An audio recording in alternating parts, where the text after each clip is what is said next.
बढ़ते हैं जी प्रोग्राम में और अब बात करते हैं शहर कायद कराची की।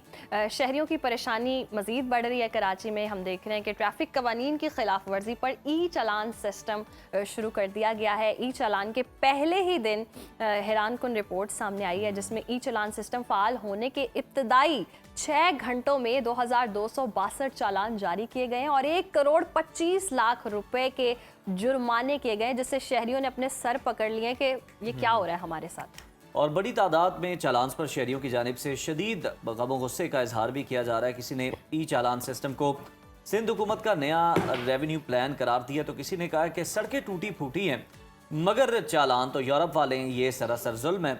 एक शहरी ने तो ई चालान के खिलाफ अदालत से रुजू कर लिया और मुतल्लिका इदारों को कानूनी नोटिस भी भेज दिया। जी बिल्कुल, और नोटिस में जी मौक़िफ़ इख्तियार किया गया कि सदर से कोरंगी तक सड़कों का बुरा हाल है। लियाकताबाद से डिफेंस तक रोड जो है वो तबाहाल है। सड़कों के अतराफ तजावुज़ात की भरमार है। ज़ेब्रा क्रॉसिंग जो है वो मिट चुकी है और कई मकामात पर ट्रैफिक सिग्नल्स भी काम नहीं कर रहे हैं और अक्सर जगहों पर ट्रैफिक जो है सिपाही खुद सड़कों पर ट्रैफिक कंट्रोल करते नज़र आ रहे हैं। ऐसे में इस सिस्टम पर अमल दरामद मुमकिन नहीं। पहले शहर और ट्रैफिक का जो इंफ्रास्ट्रक्चर है उसे दुरुस्त करें, बाद में चालान लें। वज़ीर आला सिंध मुराद अली शाह ने भी इस हवाले से खबरदार किया है और बात कर लेते हैं। हमारे नुमाइंदे आसिफ अली सैयद हमारे साथ मौजूद है। आसिफ, बताइएगा, मतलब शहरी इस तब्दीली को लेकर बड़ा नाला है और अदालतों का रुख कर लिया और कुछ तो सोशल मीडिया पर यह भी कह रहे हैं कि जनाब मुझे जो है ओवर स्पीडिंग का चालान आ गया। मुझे ये बताएं कौन सी सड़क है ऐसी कराची की जिस पे ओवर स्पीडिंग हो सकती? बिल्कुल ठीक कह रहे हैं आप। ये तो आप इब्तिदाई 6 घंटे की बात कर रहे थे कि इसमें 2000 से ज्यादा चालान हुए थे, 1.25 करोड़ से ज्यादा की रकम बन रही थी वो।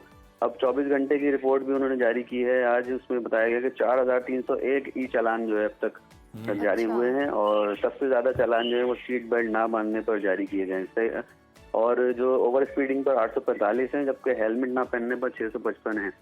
अब मसला ये है यहाँ पे कराची का कि कराची की तमाम सड़कें जो हैं वो तकरीबन टूट फूट का शिकार हैं जो बरसातें हुई थी उसके बाद से। अब शहरी ये कहते हैं कि कोई सिग्नल ऐसा बता दें जो ठीक हालत में हो, जो सही चल रहा हो। सड़क पे, किसी सड़क पे कहीं ज़ेब्रा क्रॉसिंग नहीं है, कोई स्टॉप लाइन नहीं है जहाँ पे लोग स्टॉप पे रुक सकें और सिर्फ रेड जोन जो है कराची का और जो शारा फैसल है इस तरह के और कुछ गुलशन के इलाके हैं जहाँ पर इन्होंने भी ये कैमरे लगाए। जो सेफ सिटी के कैमरे लगे थे, सेफ सिटी का सिस्टम इसलिए आया था कि वो कराची से जराइम का खात्मा होगा, स्ट्रीट क्राइम बहुत ज्यादा है तो उसके मुल्जिमान पकड़े जाएंगे।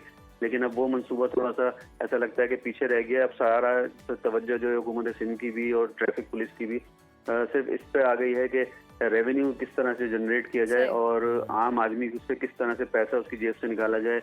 और 25,000 रुपए और 20,000 रुपए जो है बगैर लाइसेंस के चालान रख दिया है। लेकिन आसिफ अली सैयद, क्या सिर्फ रेवेन्यू जनरेट करना ही मकसद है हुक्मरानों का? इंफ्रास्ट्रक्चर को बेहतर बनाना नहीं है? क्योंकि मैंने खुद भी ट्रैफिक जो है कराची की एक्सपीरियंस की हुई है, जिस तरह से बुरा हाल है, गाड़ियों पे गाड़ियां चढ़ी होती हैं, सड़कें तबाह हाल है, कोई पुरसाने हाल नहीं है, आवाम को परेशानी का सामना होता है। बल्कि ऐसा भी होता है कि बहुत सारे एक्सीडेंट भी इसी वजह से हो रहे हैं। तो इतनी प्रॉब्लम्स के बावजूद आवाम को सहूलत देने की बजाय रेवेन्यू जनरेट करना है, तो क्या जिस तरह से चालान हो रहे हैं तो सूरत हाल तो ऐसी लग रही है कि मुल्क का कर्जा चालान लेकर ही उतारना है। जी हाँ, बिल्कुल। हमें तो इस तरह लग रहा है कि जैसे अब ट्रैफिक पुलिस की तनख्वाह मेरे ख्याल में इन चालान की जो रकम जमा होगी उसी से ही निकाली जाएगी। इस सूरत हाल इसी तरह की लग रही है। लेकिन वो डीआईजी ट्रैफिक ये कहते हैं कि हमारा मकसद ये नहीं है कि हमने रेवेन्यू जमा करना है, ना ही हमने इस सिलसिले में कोई अलग से कोई हेड बनाया है कि रेवेन्यू कितना आ रहा है कितना नहीं आ रहा। हमारा काम है, हमका ये कहना है कि लोग ट्रैफिक कवानीन की पाबंदी करें ताकि हादसा से बचा जा सके। लेकिन आमतौर पर आप कराची की सड़कों पे, चाहे मेन शाहराएं हों, चाहे मसरूफ तरीन सड़कें हों, आपको ट्रैफिक पुलिस एहलकार कहीं पे आपको नजर नहीं आते, खास तौर पर रश के औकात में, जो ट्रैफिक को कंट्रोल कर सकें और रवा दवा रख सकें, जो असल मसला है कराची का। आसिफ, अगर देखा जाए जिस तरह हम बात कर रहे हैं, कहीं पे स्टॉप लाइन नहीं है, ज़ेब्रा क्रॉसिंग नहीं है, फिर कहीं पर सिग्नल खराब है और मैनुअली जो है वो एहलकार खड़ा होकर जनाब डायरेक्शन दे रहा है, तो वहां पर आप ये किस तरह से ई चालान जो है वो कर सकते हैं? इसको इंश्योर किस तरह से कर सकते हैं? अब देखें, इन्होंने एक तो सबसे बड़ा जो ऐलान ये किया था कि अब कोई ट्रैफिक पुलिस एहलकार आपको नहीं रोकेगा। अब कैमरा आपकी तस्वीर बनाएगा और आपके घर पे आपके सबूत के साथ चालान आ जाएगा और आपने वो भरना है 15 दिन में, और 15 दिन के अंदर भर देंगे तो आपके वो पैसे आधे हो जाएंगे, वरना फिर वो पूरा भरना पड़ेगा आपको। और उसके फिर कुछ उन्होंने टर्म्स रखे हैं कि इतने दिन के बाद आपका पहले लाइसेंस ब्लॉक होगा और फिर जब बहुत ज्यादा आप करेंगे तो आपको शनाख्ती गाड़ी ब्लॉक कर देंगे। मतलब आप पाकिस्तानी शहरी भी नहीं रहेंगे अगर आप चालान जमा नहीं करेंगे तो।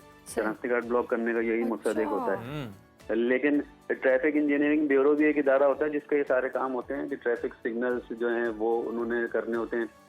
ट्रैफिक साइंस होते हैं खासतौर पे जो सड़कों के ऊपर लगे होते हैं कि आपने इतनी स्पीड लिमिट रखनी है। कराची में आपको कहीं नजर नहीं आएंगे। यू टर्न के निशानात होते हैं कि आपने भाई आगे यू टर्न आ रहा है। यू टर्न बहुत बेहंगम बने हुए कराची में, इतने खराब बने हुए यू टर्न के उससे मजीद ट्रैफिक भी खराब हो जाता है, ट्रैफिक की वायलेशन होती है।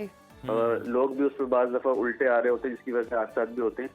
लेकिन आपने जो सिस्टम बनाया ना उसमें आपने फीड कर दी है खिलाफ वर्जियाँ, सीट बेल्ट, मोबाइल फोन दौरान ड्राइविंग बगैर हेलमेट, या आपके इंडिकेटर टूटा हुआ है, आपकी मोटरसाइकिल में शीशा नहीं है, या हेडलाइट नहीं है, या बैक लाइट नहीं है, तो वो सिस्टम को तो ये नहीं पता कि आपके शहर का इंफ्रास्ट्रक्चर ठीक है या नहीं है। वो तो कैमरा देखेगा और वो क्लिक कर देगा ये चालान हो गया आपका। जी। तो बस ये सारी चीजें आसिफ ये भी कहिएगा कि इस सिस्टम को फाल करने से पहले कोई आवाम में आगाही मुहिम चलाई गई हो, आवाम को इस हवाले से बताया गया हो किस सूरत में चलान हो सकता है, क्या कायदो ज़वाबित हैं, इस तरह से कोई आगाही फैलाई गई है या बस एक सिस्टम फाल कर दिया और आवाम जानते ही नहीं है कि असल प्रोसीजर है क्या? बस इन्होंने गुज़िश्ता दिनों ट्रैफिक पुलिस के हुकाम ने एक आगाही मुहिम चलाई थी, लेकिन वो इस हद तक थी कि ये बता रहे थे कि हम एक फेसलेस ई टिकटिंग सिस्टम लेकर आ रहे हैं जिसमें जो है वो कैमरे के जरिए आपका चालान होगा और ट्रैफिक पुलिस वाले आपको नहीं रोकेंगे कि आप जो तंग होते थे कि ट्रैफिक पुलिस वाले रोक रहे हैं, आपसे पैसों का मुतालबा कर रहे हैं या रिश्वत का मुतालबा कर रहे हैं मुबैना तौर पर, अब वो नहीं होगा। लेकिन उन्होंने बाकायदा जो आगाही मुहिम महीनों चलानी चाहिए थी ना कि भाई ये अगर गलत आपके पास आएगा, सबसे बड़ा इशू चालान का कराची में ये होगा कि जिस शनाख्ती कार्ड पे एड्रेस पे चालान जाएगा, या बेशतर लोग इस तरह के हैं जो उस एड्रेस पे नहीं रहते जो शनाख्ती कार्ड के ऊपर है। अब शनाख्ती कार्ड पे एड्रेस कौन चेंज कराएगा? एक पूरा मजमा जो है वो अब चला जाएगा नादरा के दफातर के पास कि भाई हमारे एड्रेस चेंज करो, तो हमारे पास चालान आ रहे हैं, हमने कई सालों पहले बाइक बेच दी थी, गाड़ी बेच दी थी, अब वो भी आपने आसिफ जरा लास्टली हमें वक्त कम है, ये कमेंट कर दीजिएगा कि वज़ीर आला जो है वो कुछ रिलैक्सेशन की बात कर रहे हैं, तो क्या ये जो चालान किए गए हैं वार्निंग के तौर पर ये माफ़ कर दिए जाएंगे या ये भरने ही पड़ेंगे जिसका चालान हो गया? नहीं, ये तो 27 अक्टूबर से इन्होंने कहा था कि हम ये स्टार्ट कर रहे हैं, तो अब तो जो जारी होगा वो तो भरने ही पड़ेंगे चालान। ओके, रिलैक्सेशन अब क्या देंगे? चले शहरी चालान भरते हैं और हुकूमत से हम अपील करते हैं कि जो सड़कों पर बरसात के बाद गड्ढे पड़ गए हैं जा बजा हुकूमत उन्हें भर दे ताकि जो शहरी है वो उनका सफ़र भी महफूज हो सके और फिर इस तरह की जो वायलेशंस हैं वो भी सामने ना आए। और यकीनन शहरियों पर भी जिम्मेदारी है कि वो ट्रैफिक रूल्स की जो वायलेशंस हैं उससे गुरेज करें। बहुत शुक्रिया, आसिफ अली सैयद हमारे साथ मौजूद थे।